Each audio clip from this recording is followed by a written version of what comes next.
Oh, I wasn't even ready. Ladies and gentlemen, welcome to the Kickback presents the Postgame Show, the all Memphis sports, Memphis basketball postgame show. We got a big one for you tonight. It is your boy Jamal with Mase, and we are talking about the massacre that happened here in Memphis and here in San Antonio, where the Grizzlies in San Antonio beat the Spurs 133-102. And the Memphis Tigers beat the University of Central Florida Knights here at the FedEx Forum 96-69. Nice. So, Mase, I didn't watch the Tigers game. It was on ESPN Plus, and I'm being cheap, so I ain't paid the $5 or whatever it costs a month to get that. So I'm gonna lean on you for the review of the Tigers game. Hey, well, a good Memphis Monday, good way to start our week, even though it's a late night for those of you who are in Memphis. Out here in California, it's only 8:30, so lucky me. But I did have to, sneak watch the game while I'm finishing up some work, even working from home. It seems like things get busy, right at the end of the day. It's like right. I've been here since 7. So anyways, but I did get to catch the Tigers game on my phone. I saw we finally got the starting lineup change, but it wasn't what we expected. I saw that it was not. Yeah, we got Boogie Ellis in here starting the game. And what happens, Jamal? You don't know because you didn't watch the game. I didn't watch the game. All I know is that I saw Boogie had a nice first half, like a couple threes, has like 8 points or something. Yeah, he was scoring, he getting steals, had 3 assists. He only played 9 minutes in the first half, but just from that little first part alone, where get this, instead of falling behind, the Tigers jumped out to a 17-3 lead.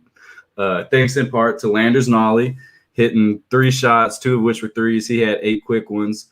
And Memphis wasn't throwing the ball all over the gym. Instead, it was UCF who had 5 turnovers before you even got to the first timeout, and they only had 2 shots. There you go. That's the recipe for success right there.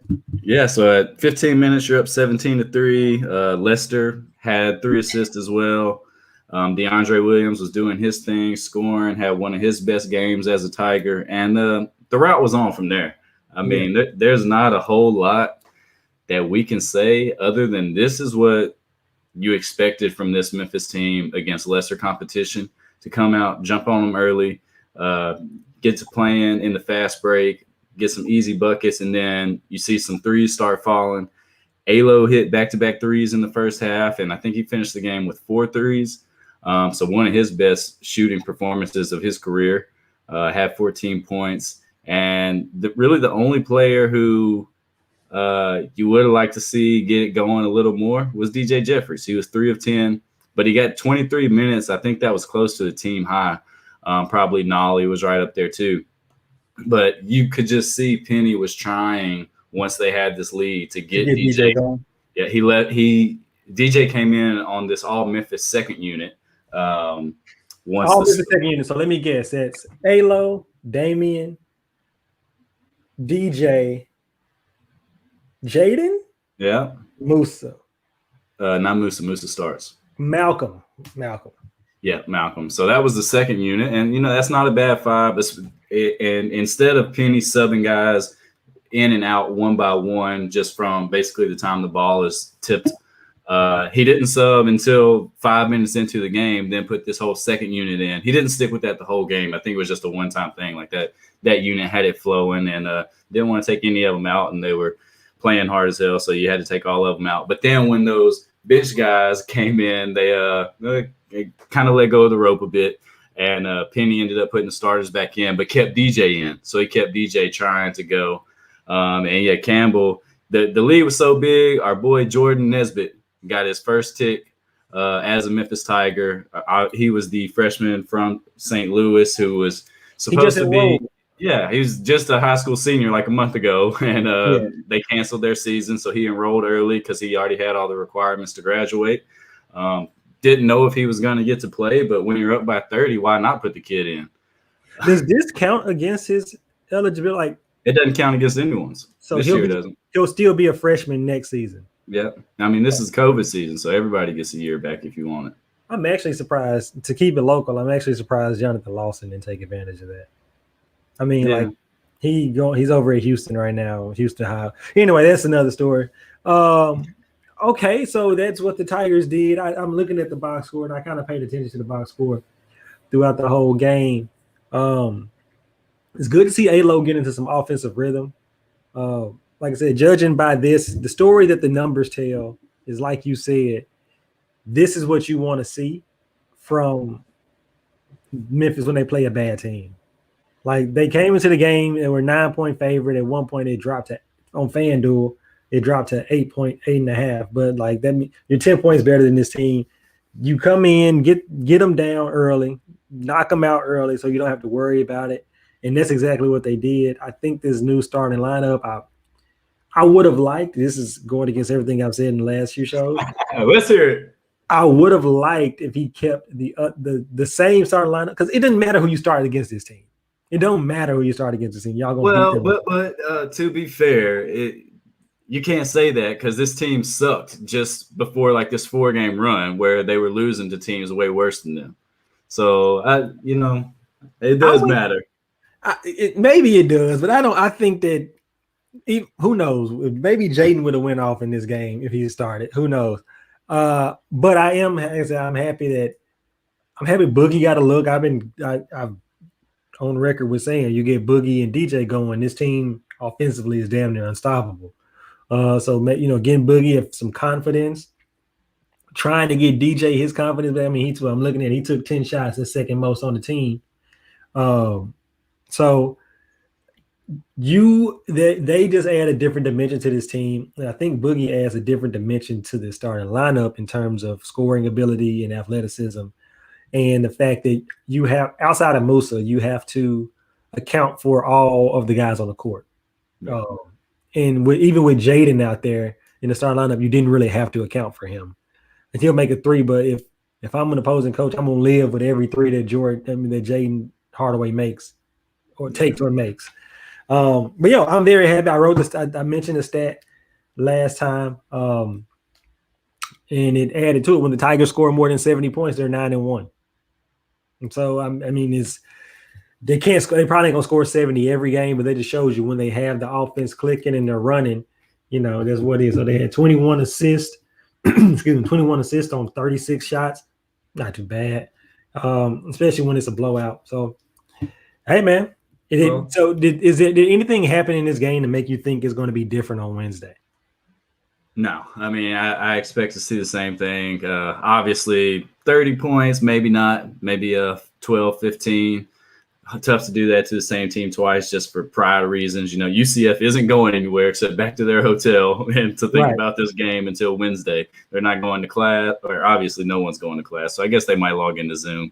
But, the thing with Boogie is we're, 3 months away from the first game of the season when all the national pundits were saying Boogie Ellis is the best sixth man in the nation, and no one else might even have a say in the race. So we know what he can be. And I think having him in that starting lineup, no matter what he says, if he says all the right things, like it is a boost to his confidence, and he can get hot for you. Like he can give you 20 and Jaden's not going to do that. So I'm cool with it, and I'm cool with this lineup moving forward. But the Tigers had 20 steals tonight, 13 to 27 from deep. We've made at least 10 threes in the last 4 games, and we're shooting. They're shooting over 48. Yeah, from deep, 48% from deep over the last 4 games. I mean, that's the best in the country. Keeping that up is going to be crazy, man. But you don't have to keep it up every game. I think I heard it on the radio. Like you want them, they need to use these 4 games. This game against UCF, the next game is UCF on Wednesday, Saturday against ECU, and then next Thursday against Cincinnati. Those are just, you got to warm up and dominate those games, and get ready for Houston on Valentine's Day, because that's what these games are for. You know what I'm saying? Like you need to keep that shooting percentage up. Don't take any bad shots that are going to get your team out of rhythm. Like, don't change much. But if they playing like this, man, who knows what's going to happen? Who knows what can happen? I still think Houston to beat them twice. Yeah, I mean, I'm not gonna pick them straight up right now. Catch me on game day, it'd be a different story, but not right now. I ain't about to sound like an idiot on the podcast. But I mean, I think the thing about their 3-point shooting that is encouraging, and even when they were missing it, they're wide open shots. Mm-hmm. They're not taking bad shots. It's not DeAnthony Melton like jab stepping Drew Eubanks and just shooting right over them. These are wide open threes that you expect people to make in rec ball. And it's a credit to their defense and all of their athletic abilities of being able to get by someone and open it up. And when they trust each other, the shots are there. Yeah, I think that's the one thing that's a great point that you're seeing more. There is more trust here. And if it's one thing that 2-week layoff did was give them time to be around each other, give them time to practice. And they did they lose the first game back from the layoff? Was that the Tulsa game? We won. Yeah. So but that was a close game. They lost the game by 1 point or 2 points or something like that. So just like the way that the camaraderie. I mean, I hate to be that cliche, and they say, well, the camaraderie is so good now on and off the court. Like, but there is something to be said about a team that likes each other, a team that likes playing with each other, and the team that has found themselves in a good place to play basketball together. Like knowing where so and so gonna be on the court. Boogie knowing what's expected of him to do when he has the ball in his hand. So I don't know, man. Like I said, Penny has been working behind the scenes, getting this team where he needs to be. And I mean, not for nothing, you can't blame the schedule. The AAC is just not good right now. So you're playing a bunch of bad teams, but you got to beat up on these bad teams. Yeah, I think, and of course, I know I'm being optimistic and got my Tiger Blue shades on, but if you take care of business like this against the bad teams, I'm not saying every win has to be by 30, but I think if you win out and maybe steal one of those games against Houston, you got a chance at an at-large. It's not out of the question. I heard somebody else say that, and I'm just like, I don't know.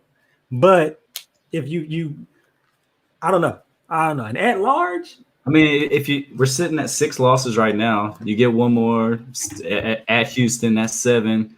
It's possible. I mean, SMU's on the bubble right now. They're probably the last 4 out or first 4 out. But so it could happen. But one thought I had today, Jamal, as I'm listening to the podcast talk about these conference tournaments and just the piss poor planning that conferences and the NCAA did, that some of these best teams might be skipping the conference tournament to go to the NCAA so they don't catch COVID and risk missing the NCAA. The NCAA tournament says you can't have a positive test within 7 days of getting to Indianapolis. Well, if that's the case, nobody should play in their conference tournament because you're just putting everybody in the same place and exposing them to the a greater chance of getting COVID. But so that leaves it to the conference champion, like the conferences, to say, if the number one team in the regular season decides not to play in the conference tournament, is it still the automatic qualifier? Like the winner is still the automatic qualifier? Hey, don't go changing the rules, man. If Houston don't want to play, they ain't got to play. And Memphis will win that tournament. Yeah. I mean, hey, look, man, get in how you get in. We gonna say if Penny don't make the tournament in his third year like every other Memphis coach has, then he gonna have to have a problem. It's a problem. Don't you open up that window. Hey. And first of all, if James Wiseman would have played last year, this team would have been like the number 5 team in the nation. So get the hell out of here. If oh, I ain't trying to hear it. If is a poem by Rudyard Kipling that you learn when you're pledging a fraternity, talking about if. But no, so I didn't watch the game. You watched some of it. Let's go through the stuff. Your player of the game. Oh, I just got to go Landers Nolly. Coming out hot, jumping on them like that. 20 points, 4 of 8 from deep, setting the tone. So I go Landers. Okay. Bum of the game. Oh, I'm going to go CJ Walker from UCF, who spurned the Tigers 2 years ago to commit and sign with Oregon. Yeah. Things didn't work out there. Ended up at UCF. Got him a nice 30-piece extra crispy from the boys. Good decision, CJ. And play of the game. I don't know. I mean, that's just Alo hitting threes. I'll take Alo's back-to-back threes. Give me that. Alo going 4 for 5 in itself is. You just hope he didn't empty the clip, and he still got some left. Right. And did I win some money on the game? I absolutely did. Let's go. I most certainly did win some money today. I didn't do what I usually do because I mean, when I saw even last night when I saw the line was at 9, I was like, I expected the Tigers to win this game by at least 15 points. You know what I'm saying? On their worst day, they beat this team by 15. And then when it went down to 8, I was like, I'll take that. But I did a different bet that FanDuel has where you can pick the winner of it's a parlay, the winner and the over under in the same one. So the over under was 134. So I picked Memphis. It's all in one. Picked Memphis and the over 134 and cashed it. And made me some money. Not much because I don't bet much, but I take what I made. Okay, let's switch gears and get on. Anything else on the Tigers? I mean, like we gonna see them play this team on Wednesday again. We spent 16 minutes. Now it's probably about 12 minutes too long recapping that game. So let's get into this Grizz rematch. Let's get into the Grizz rematch. Let me pull up the box score. While you're doing that, our boy Greg Popovich got a new hairdo this season. Are you feeling Pop's long hair with his skin tan and his hair long? Man, I am because it looks like Pop is like 1 foot in the season and 1 foot retired, right? He's like, yo, if this shit don't go right, I'm done. You know what I'm saying? This is how he looking right now. Hey, while we're on the coaches, are you a fan of this relaxed coaching dress code and them not in suits anymore? I am. I never, I don't want to say I never understood because when I was on the coaching staff, I used to love wearing my suits. I used to love getting dressed up. But like a couple years ago, I'm watching. I'm like, okay, football coaches don't wear suits, except that one dude who tried to do it a few years ago. What was his name? Who was it? Golden? Is it Al Golden or something like that? I don't know. He was anyway. He tried to wear a suit on the sideline. Doesn't make any sense. And then, when I started coaching high school basketball, and they would make us dress up, I'm like, yo, I can wear a jogging suit. Let me just wear a jogging suit while I coach. Like, it doesn't make any sense. And so in the bubble, they let them start being the relaxed fit. And I think it looks good. You can still look nice while you got on your half zip, you know what I'm saying, and some slacks and stuff. But you ain't got to wear a full suit every time. So I think it looks good. What about you? Yeah, I'm a fan. I don't suits don't belong in basketball. Suits belong upstairs. Suits don't belong on the court. Right. And I'm like when I was a manager, in Arizona, we had to wear suits as managers.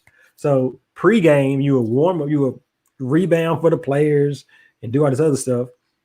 And they go in for the pregame talk. We go into our locker room, change into our suits, and then come back, stretch players out and stuff. And it was just sit on the bench. Just sit on the bench and have a water bottle and a towel. And now you wiping the floor in the suit. You know what I'm saying? So like I liked it when they had managers wearing polo. When I got to SC, we had our managers in polos and khakis. But when I was in Arizona as a student manager, we had to wear a suit every time, which was fine with me because the girlies came to the game and all the girlies got to see me in the suit, you know what I'm saying, doing what I do. But anyway, let's get to the Grizzlies Spurs game. Another blowout, man. I've been so surprised by the blowouts in the NBA. It's a lot of blowouts. Every night in the NBA, it's at least 1 or 2 blowouts. But in this game, we wanted to see more of what the Grizzlies could repeat what they did on Saturday night. And for the most part, they did. I mean, there were some notable plays, like you said, but the team just overall played well. One of the things that popped out, 10 players played. 9 of those players were in double figures. The only one that wasn't was John Conchar. How much he ended up with? He had 5, but he played 20 minutes and like got a dunk, hit a 3. Like he was like a super part of the offense. Ja was incredible the first half. The defense on DeMar DeRozan again, taking him out of the game was incredible. The first half, he came out trying to be really aggressive, and he got to the free throw line 4 times in the first quarter when he didn't take a free throw at all in the last game. But it didn't really matter. I mean, LaMarcus Aldridge had another big first quarter like he always does, and was nothing. The defense turned up. The bench played great. Gorgie Jang just is. You give him more than 20 minutes, he's gonna play well for you. He's gonna be a plus player if you give him more than 20 minutes. Kyle Anderson, we need to play the Spurs every game because Kyle Anderson always goes off against the Spurs. Also, Kyle Anderson always looks, which is not a novel thought, he always looks great after rest.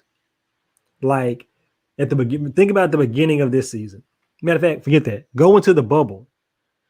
They played in the bubble. They had a month or so off, right? Or whatever it was when they went in the bubble. The first 4 games in the bubble, Kyle was amazing. And then you start this season after the layoff. He got healthy, was feeling good. Great.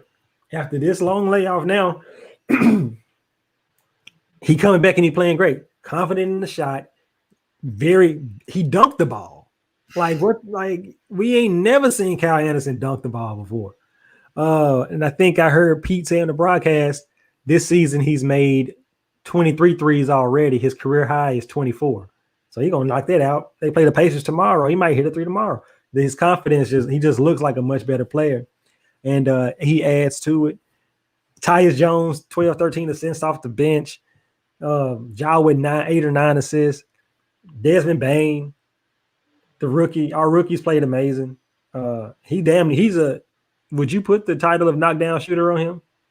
I mean, he's leading the league in 3-point shooting. He's shooting up like above 52% is what he was at coming into this game. Hell yeah, he's a knockdown shooter. I mean, it's not many better than him, especially on catch and shoot, straight shooters in the league. There are a few, but not many at this age. And not many get it off as quickly as he can. And it'll be fun to see how quick that can become. Right. And like he got his mechanics so done. Like every time he catches the ball in his shot pocket, he's got his feet up, like so boom, like boom, boom. It's a bang bang play when he gets the ball to shoot. And he's built like a house. So right. it's not like one of these lanky guys like putting a bunch of arms into it or anything. Like he's got a nice compact form. He got it. He's getting to the point now where he makes a 3, makes 1 or 2 threes, and then you obviously have to respect him. So he hits you with the up fake and get in the lane. Like you said, he's built that he can take the contact in the lane and get an easy lay. You know, he did that a few times tonight.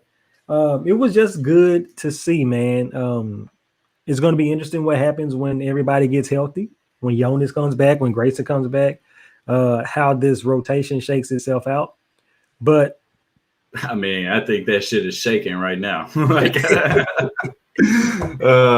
granted, these 2 games we played great. I think Popovich said it after the game. He was like, "This wasn't a result of us just not making shots or anything." He's like, "That team came in, executed offensively, executed defensively, and just whipped our butts up and down the court." Like I don't think it mattered what the Spurs did. They didn't play bad. Neither game. And this is one of the hottest teams in the league behind us in Houston. And they just beat the Nuggets and the Celtics. Like they were playing great basketball, and you just dismantled them 2 times in a row in San Antonio, giving you your 3rd straight win in San Antonio for the first time in Grizzlies history. Crazy. And 7 straight wins, 6-1 on the road, the best start on the road in franchise history.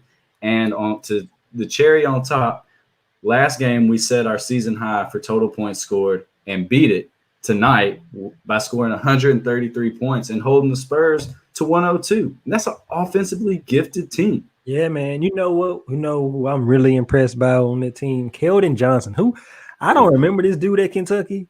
Nope. Maybe because I didn't watch much Kentucky basketball, but he ain't getting enough talk. Nobody's talking about him enough. He's not a rookie, right? He's a 2nd-year player or something. He's a 2nd year, and the price of the brick, and in this case, the brick is the top shot moment of Keldon Johnson, is going up, baby. And I got about 8 of them things. Yo, Yo, that bag is growing and growing because this dude can play. Also, even with the Spurs, like Patty Mills, ageless wonder. Like, will Patty Mills ever slow down? Like, will he ever not be able to do what he does? Did you hear the stat? My buddy Sam said it last night on the Backdoor Cut show, and then I heard Pete say it again today.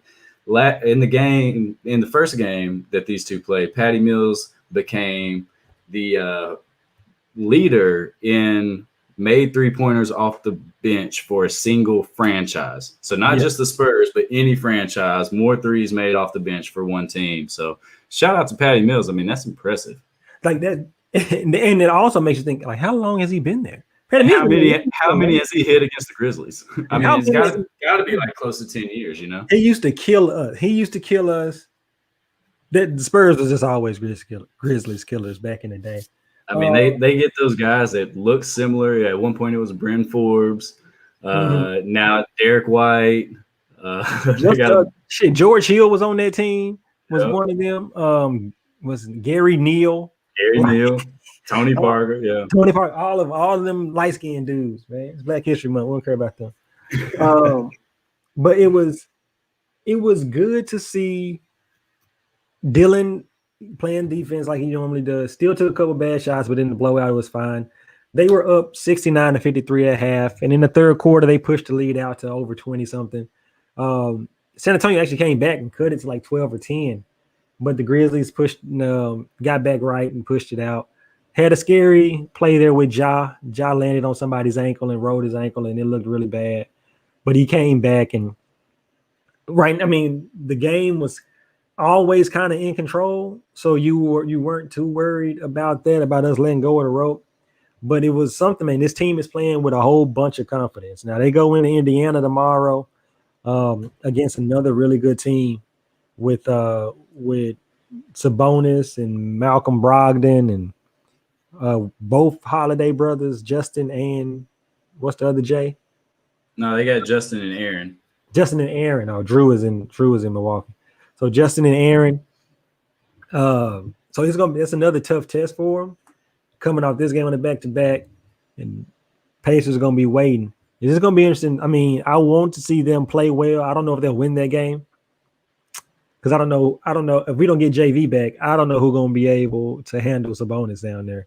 What you mean? And Miles Turner, Xavier Tillman, the stopper. No. Yeah, I mean, we'll see. Obviously, Sabonis is a man down there, but I think Xavier Tillman is, a solid defender and getting trial by fire. Game by game. So if JV's back, I do expect him to start, although I don't agree with that, as we talked about. I'm ready to move into the next phase of this transition.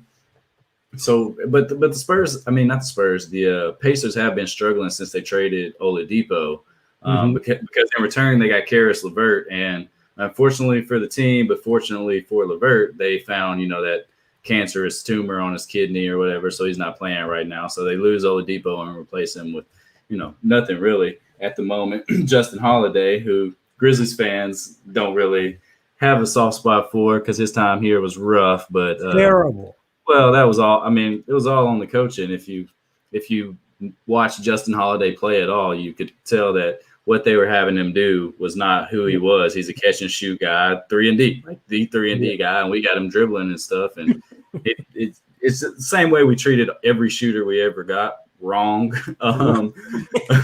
I'm glad to say that is no longer the case. But one thing that stuck out over these last two games with the Spurs was, one, Taylor Jenkins' willingness to switch up the defenses. I talked about it last show. I saw it again today. Go in zone. We didn't employ the press today that I can remember because we didn't need to. Right. But and Popovich was doing it too. So to see them going back and forth, switching it up, and to the Grizzlies' credit, anytime the Spurs go zone, somebody's in the middle and we are carving that thing up. And then another thing, and they mentioned this on the broadcast, when we're taking the ball out on baseline out of bounds. Great baseline plays. Like, how are we getting these layups to the basket?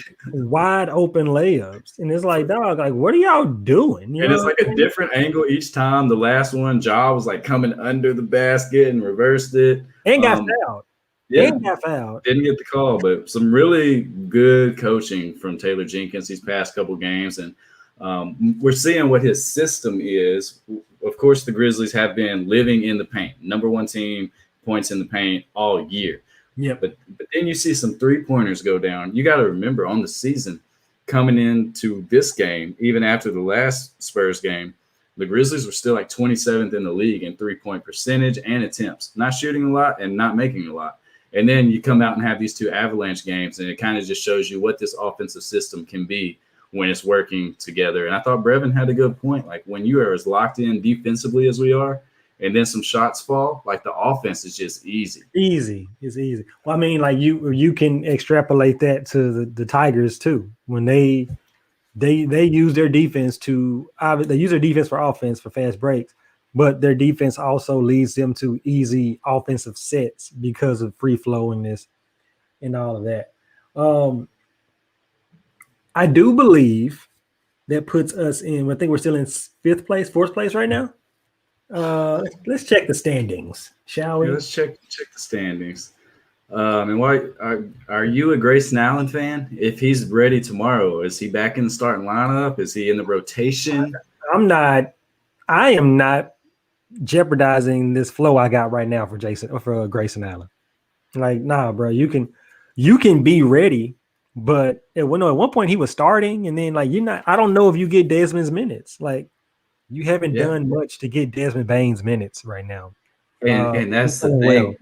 That wing it's a great problem to have. It's like what you've been jealous of the Heat or the Nuggets for years, is they just got guards that they throw in. Malik Beasley goes down, Torrey Craig comes in, or whoever. And the Grizzlies, to their credit, all of these guys are taking advantage of their opportunity, whether it be Grayson Allen. Sure, he struggled, but once Ja came back, he looked like Bubble Grayson Allen, shooting 50% from deep.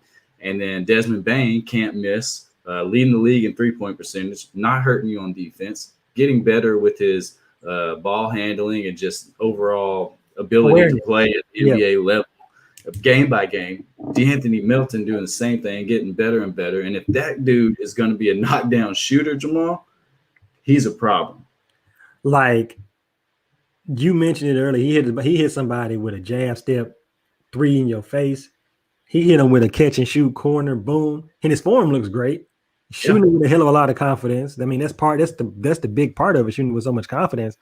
Man, it's if he can do that, if he can continue doing that, maybe not even at the same level he's doing it now, but be just as consistent as problem. And he always gonna be a dog on defense. Yeah, I mean, and then we didn't even mention Dylan Brooks. That's the fourth wing I'm mentioning.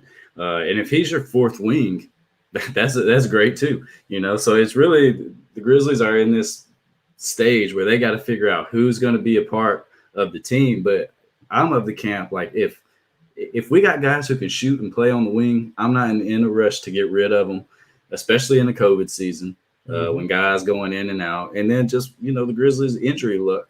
And, I know there's been talks of Tyus Jones could help a bunch of teams, but he's helping us. Like, that point guard play, when there's no fall off really on the distribution of the basketball and how the offense is run, when your starter comes out, like, that's a luxury. And then to have him playing point with Ja. And have Ja off the side, like Ja off the ball, it's great. Like, we have been searching for a backup point guard since the Grizzlies came to Memphis. And we finally got one. It's not the time to try to trade for something else or get him out of here. Like, we signed him, re-sign him, motherfucker. Who cares? Like give him a year-to-year cut. I know we signed him for 3 years. Yes, we got him one more after this year. Give him one more after that. He should always be Ja Morant's backup, and you pay him handsomely enough to do so. He don't want to go nowhere else.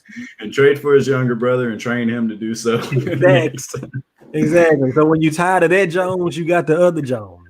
Jones, because we don't need that. Like, and I mean, I guess what is this the last year on Grayson's deal? We've got him for one more, I believe, if we want him. I think the only player not under contract next year is Gorgie. And so you got him at 17 million expiring. And yeah, coming into the season, everyone thought like Gorgie will not be on the team. But the way he's playing, and if we're in the thick of things, I could see him staying on the roster more so than Valanciunas. One, Valanciunas' contract easier to trade. Mm-hmm. And two, I mean, Gorgie's just a great fit. It's a great fit. Can give you spot minutes as a starter if you need to. Yeah. Really good off the bench. Like I said, you give him more than 20 minutes, he's going to be a plus player. And then just the fact that he's the threat that he is, like he can not afraid to take and make the threes. He can rebound. You would like to see him be a better rebounder, but he can rebound. He's long, you know what I'm saying? Physical. So there was one thing that I was really I really kept an eye on today was when that bench unit came in with Pirtle, Jakob Pirtle, and to see how they did with the rebounding. Like we were doing a lot of switching on defense. Ja got caught on him a few times because when that guy came in, the Spurs strategies changed. They got a little more physical inside. They got a lot more rebounds last game and even this game. But we did a better job of keeping him off the boards for as much as we could. Like, and we fouled him a little bit because he can't make free throws. At one point in the third quarter, I was thinking that we should have been doing a hack of Jakob, or whatever you call his name, because they were cutting into the lead and he was on the court. So look, put him on the line. If he makes one or two, fine. He's probably gonna miss Joe Foden. And Pop got to get him out of the get LaMarcus back in there, and LaMarcus ain't gonna do nothing. Has there ever been a longer fall from grace than LaMarcus Aldridge? It's so funny because it started when he was in Portland and he quit in that series against the Grizzlies with him and Dame. Zach Randolph made him quit. Oh, I don't feel bad, even though LaMarcus is my boy from All-Star Weekend. I was paired with him a couple times. So doing the community stuff. Yeah. So good dude, and still an elite scorer in the first quarter, as John Roser pointed out today. He said if basketball was judged only by the first quarter, LaMarcus Aldridge would be the best player ever. Best player ever. You know who else had a fall from grace? Whose name you used to hear all the time, who you don't hear anymore? Who also has ties to getting punked by the Grizzlies? Blake Griffin. Tough. Blake Griffin is wallowing in Detroit, and you never hear his name. The Clippers traded him to Detroit, and you don't even know that Blake Griffin's in the league anymore. You don't see a highlight. You never see a name. He ain't jumping over no Kia. Hey, he better be buying some stock in Nokia. I bet you he goes home to LA like every time he can. I'm sure he does. I do feel for him though. I mean, not that much because he got the max deal, but he signs in LA. They say you're our guy, and then that season they trade him to the Motor City. Shout out to Detroit, man. Shout out to Detroit. I ain't here to talk bad about Detroit. I want to go to Detroit. To Detroit. Me neither. We work with some people up there with their park conservancy, and I want to go to their city. I need to go to the Motown Museum up there, see how it goes against Stax here. And all that good stuff. But let me know how it is. We're gonna go at one point. So what else? Let's talk. Player of the game for me, because we can do that for the Grizzlies game. Player of the game. I am going to go with who? You can pick anybody, huh? Yeah, you really can. I'm gonna go with Tyus.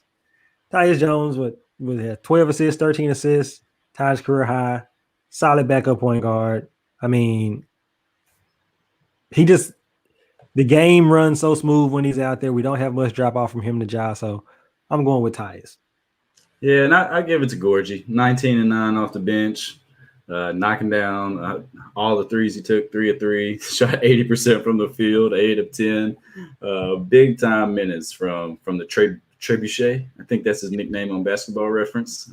Yeah, is that what it is? Yeah, because of his shot. And yes, Collins, shout out to your boy Gorgie. That's a Louisville product for you. And if you're still in here, man, Jamal, Louisville has the best half-court logo in basketball. That big like cartoon cardinal. Next time you see a Louisville game, you're gonna be like, oh dang, that's fresh. They beat Georgia Tech today, didn't they? Did they play? Did Louisville play Georgia Tech today? I think so. It was an early game. My bum of the game. Who is my bum of the game? I'm gonna take DeMar DeRozan. DeMar DeRozan and LaMarcus Aldridge. Actually, DeMar Aldridge is my bum. Like those, they were two at one point. They were all like two first-team All-NBA players, and now you got them on this team, and they don't look like they're happy. DeMar can't shoot still, can't shoot threes, only shoots mid-ranges. And we talked about LaMarcus out. So those are my bums of the game. And no bums on the Grizzlies sideline. Actually, there are two bums on the Grizzlies sideline. I guess I'll give it to DeJounte Murray. He should be the type of guard that gives Ja Morant problems. Long, athletic, and should just be able to contain him. Kind of De'Aaron Fox-ish, but obviously not Fox level. But just got outplayed by Ja and Tyus Jones in back-to-back games. So I expect more from Murray. I like that. Play of the game. What would be my play of the game? Oh, I think I got to go with the John Conchar chase down block of Patty Mills, looking LeBron-like.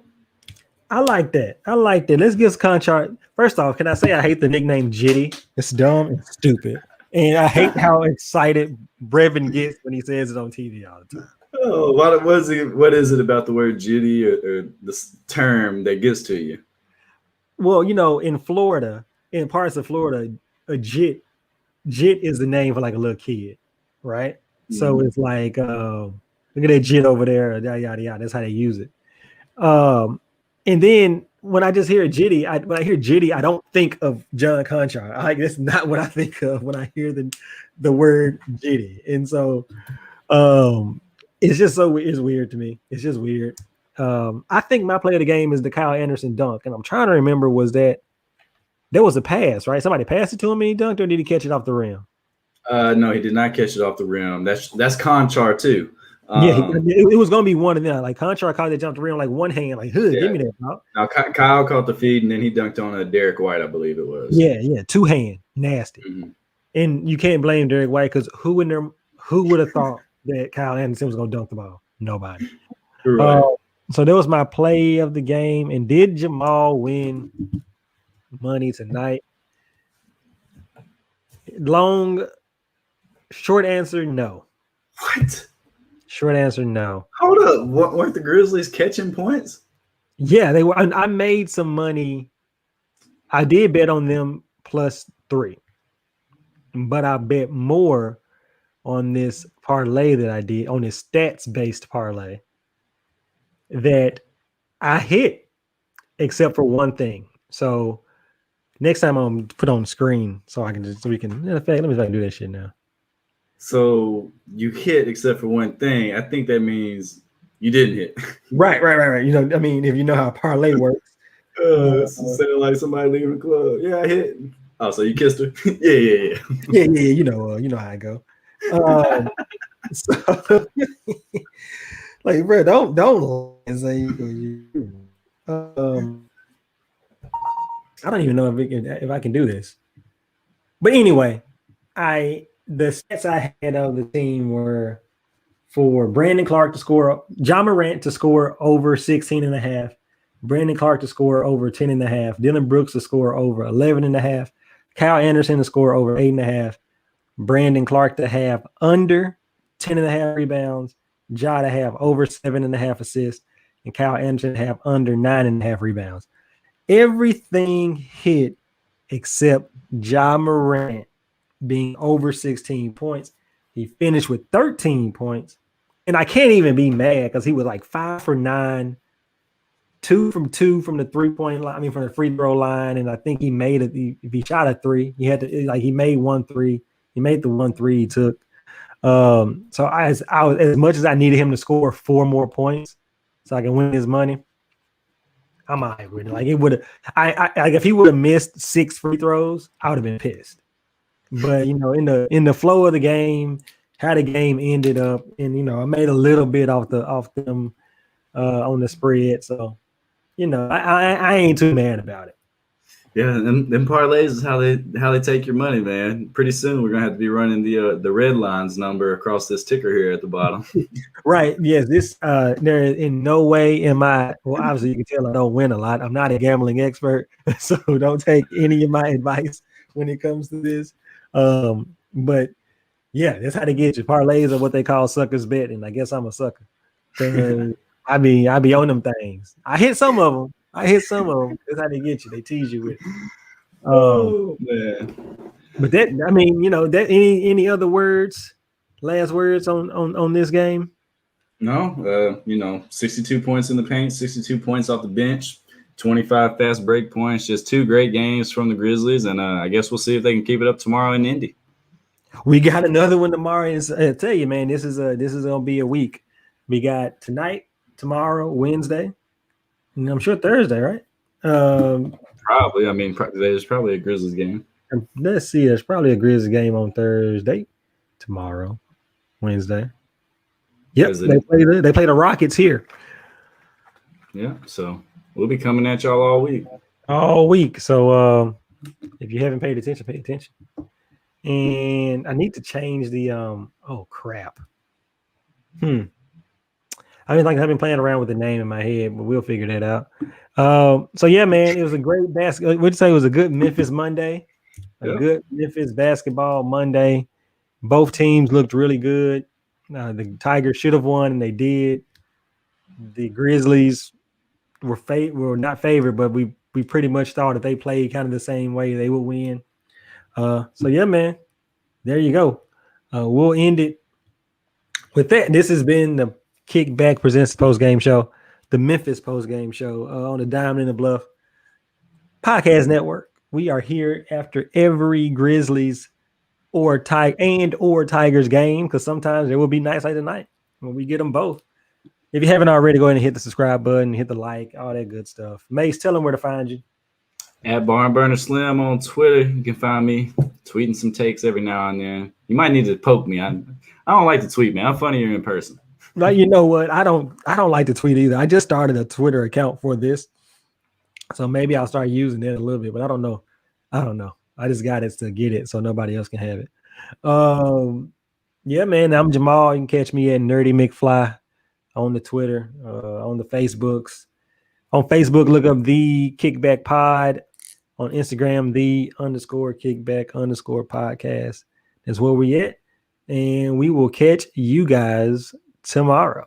Peace. Peace.